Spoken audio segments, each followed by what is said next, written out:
Euskal Herria Irratian kulturaren aldizkaria. Kulturaren edapena dugu helburu, eta eusko ikaskuntza dugu lagun eta kemen emale. Liburuak atera berri direnean, orduan agertzen dira albistegietan.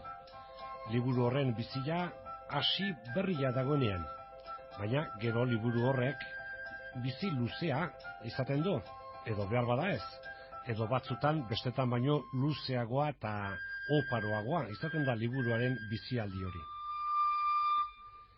Liburua nola martxan jarraitu eta zer ekarriko duen, horixe da, jakin nahi duguna da, liburuak ze bizi daraman eta nola izaten den hori. Pello Eltzaburu izanen dugu gidari, Pamela Etxekoa da bera. Begirada orokorra emanen diogu lehendabizi eta gero adibide zehatzetara jo nahiko genuke. Baitira hemen ere izar argitsuak edo eta beste batzu ilunxiagoak edo argi apalagoa dutenak. Hasteko pentsatzekoa da, ala uste dugu guk behintzat editoreek liburua labetik atera bezain laizter edo atera baino lehenago ere euren kalkuluak eginak izanen dituztela, generoa zein, autorea nor, edo nolako funtzionamendua izan ote lezaken edota pentsatzen.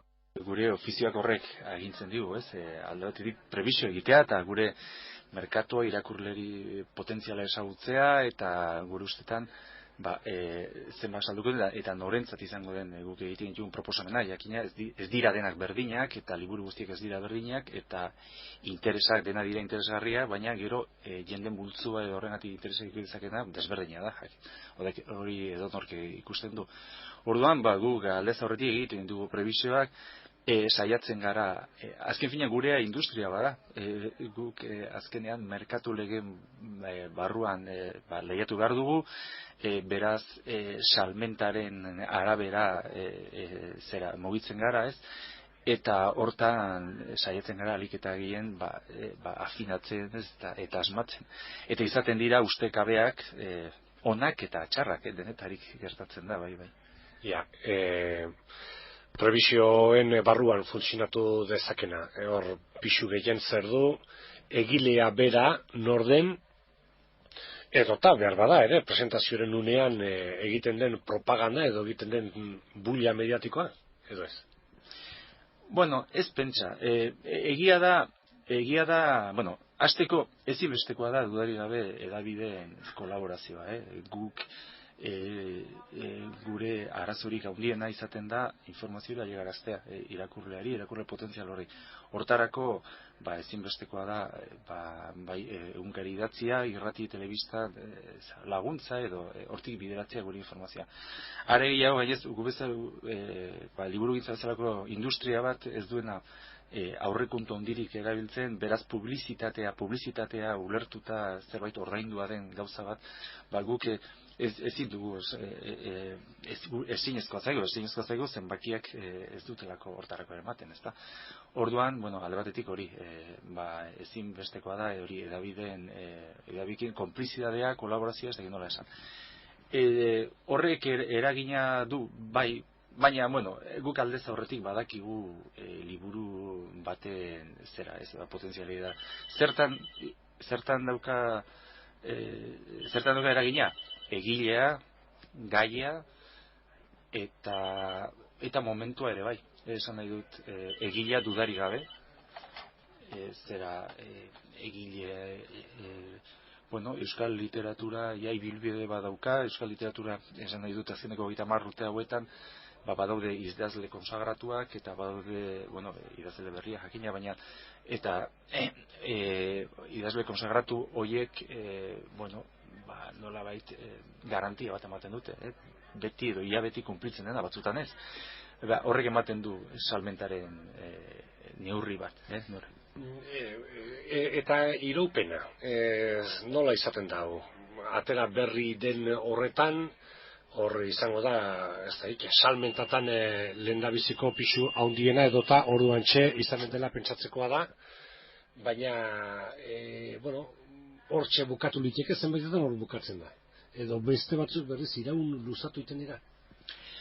Bai, badaude, esan dezakegu, arnaz luzezko liburuak, ez? Hoiek izan daitezke gehien bat saio inguruan edo mugitzen direna. Orduan, edo divulgazio mailan mugitzen diran liburuak, hoiek, biziraupen komertziala, luzeago izan dezakete. Literatura arloan, literatura arloan etengabe, zorionez oso liburu gintza, euskal liburu gintza oso dinamikoa da, azkeneko urte hauetan, eta etengabe proposamen berriak etortzen dira, eta aukera bat galtzen bali bada, liburu batek aukera galtzen bali badu, edabide horretan agertzea, edo 3 edo 6 hilabete horietan ez bali bada buru ateratzen, bai edabidetan edo bai liburu dendatan, eta ia, liburu dendetan hori esan behar den gauza bada, presio izugarrizkoa dela, orduan beti izaten da espazioarekiko borroka, eta orduan nobedadeak ditzen da liburu bat atera berria den, beti liburu batean zoazenean ikuste duzu, toki apaltegiak edo mailak izaten dira, liburu berriak hor irauteko gero eta ziklo txikiagoa da.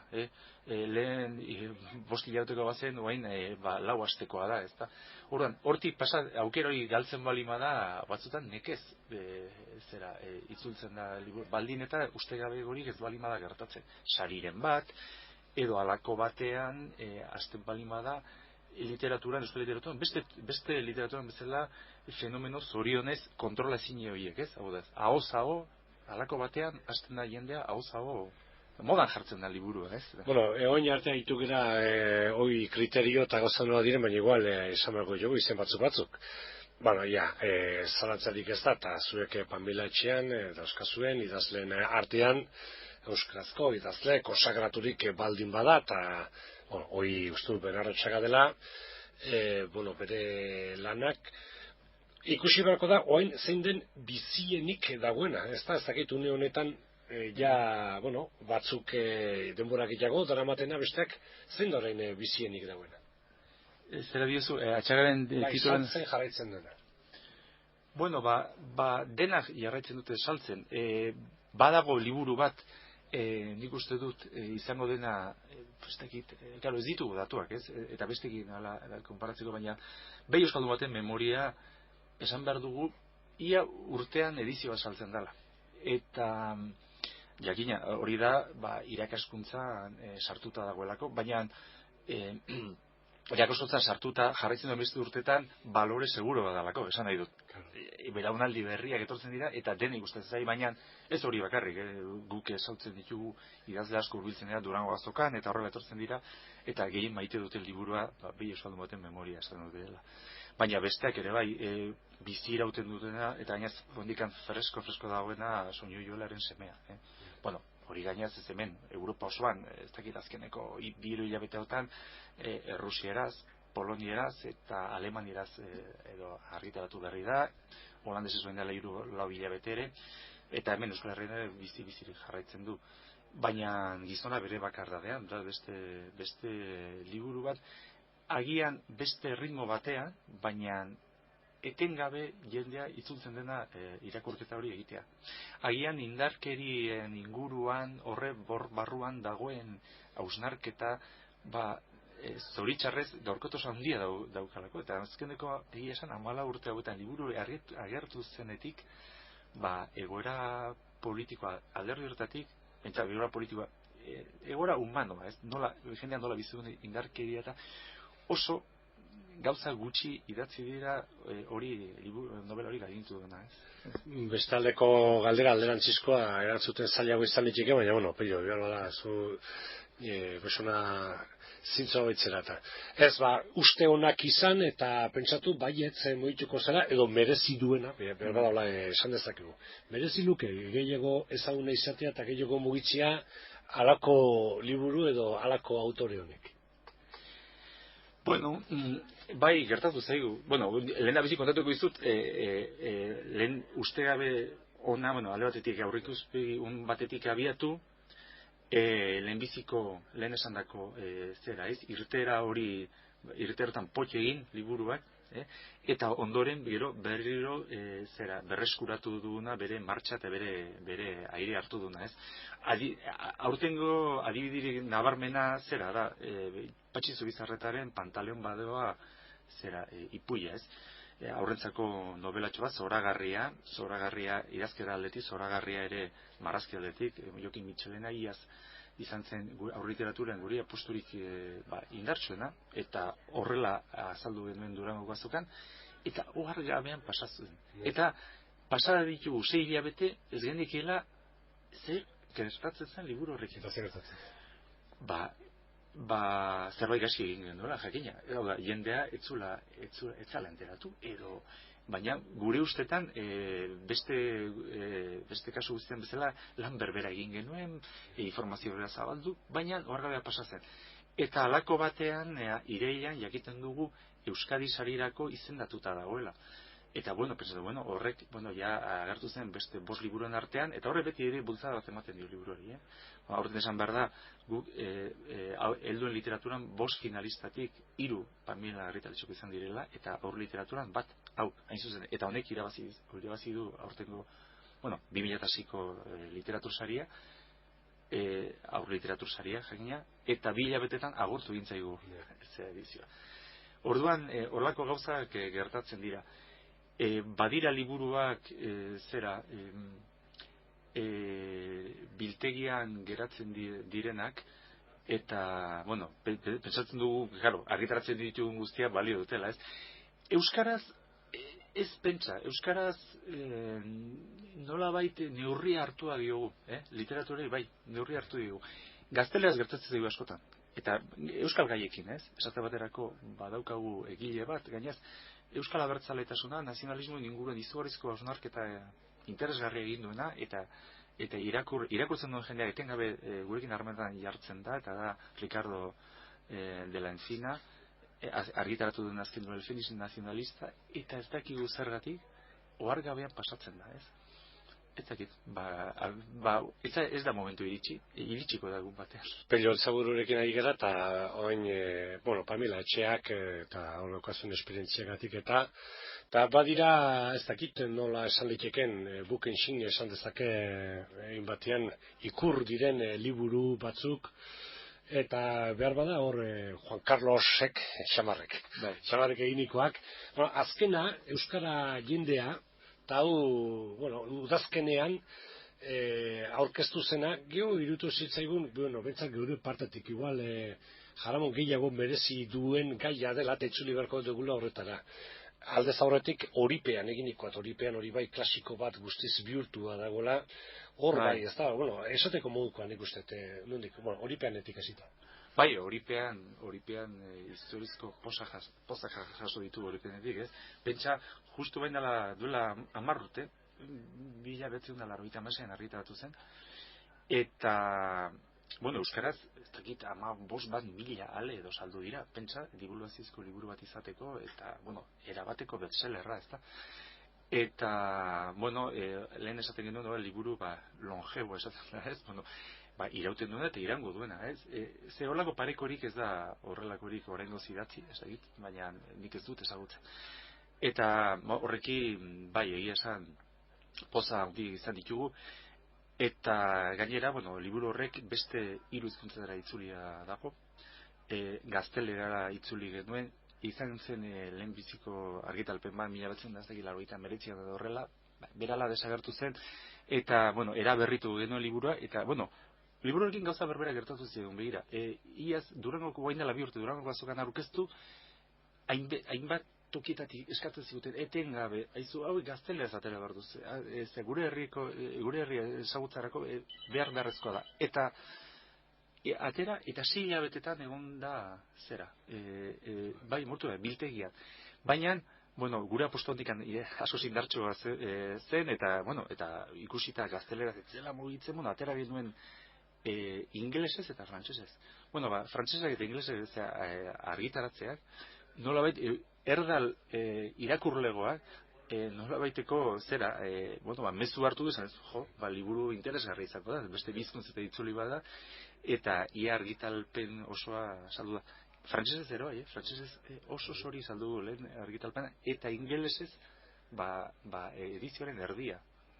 Euskal Herrian soilik. Ze gure asmoa da, bai estatu batuetara eta bai Inglaterrara edo Ja, ez da Euskal Herriaren aurkezpena egiteko moduko produktu bat ere, bueno, ala da, eta ala erabiltzen da ere. Bai, ala da, adibide moduan, duela, justu, 10 bat egun, Gipuzkoako enpresa Altzairu munduko enpresa zera, multinazional emintzat, munduan zehar biltzen da, enpresa batek eskatu zizkigun 15 bat, 20 bat liburu inglesez, beste 10 frantsesez, eta horrela galdetu genian harrituta, eta zertarako, eta ez gure ejekutiboa munduan zehar ibiltzen direna, opari moduan, azkenean beti gaineaz Basque Steel, edo, Euskal Altzairua da enpresaren izena, eta beti hortik abiatzen da elkarrizketa, eta zuek Basque zer eta nola, eta esatzen oso zera liburu opari ederra, eta gure burua aurkezteko liburu ezin ederragoa. Eta alde horrek oso pozgarria da. Eta beste adibide bat, zera Mexikoko Euskal Etxetik, 200 ale eskatu zizkuten gaztelera, zango ia 100. urte horrena edo betetzen zuen Mexiko Euskal Etxea, eta, bere bazkideen artean, eta banatzeko. Euskal Herria zeutzen ematen ez da munduan zar. Bestea, berriago, Euskara jendea, hau, oingoz, Euskara utxian ateratakoa, hizkuntzari egiten dio hor jarrimendua, hizkuntza, aldez eta moldez, bere historia, dokumentuak, agiriak eta besteak. Nola, hor ere luzerako edo fondoko karrera bat izanen du liburu honek, zengo zaita mugitzen edo, espero bezala edo? Bai, lehen esan bezala fondoko liburu bada, baina izan du formula bateko irtera, izugarrizko abiaduran, irten da gure prebisioak hautsi egin ditu, zorionez 2005ko argitalpen bat egin genuen, eta Durango bezperan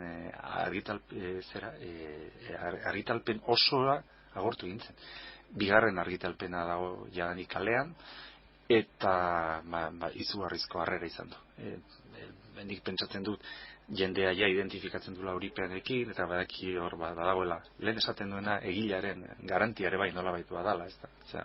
Eta orduan izugarrizko harrera du, eta bain etengabe esaten digute liburu hori ere gaztelerara itzuli behar dugula, baina egilearen borondatea eta argitaletxean da, lehenik eta behin euskal komunitatean egin dezala bere bidea, eta gero, hemendik urte betea edola gazteleraz argitaratuko dugu bai. Ez urte bete barru edo. Bai, nolako bat.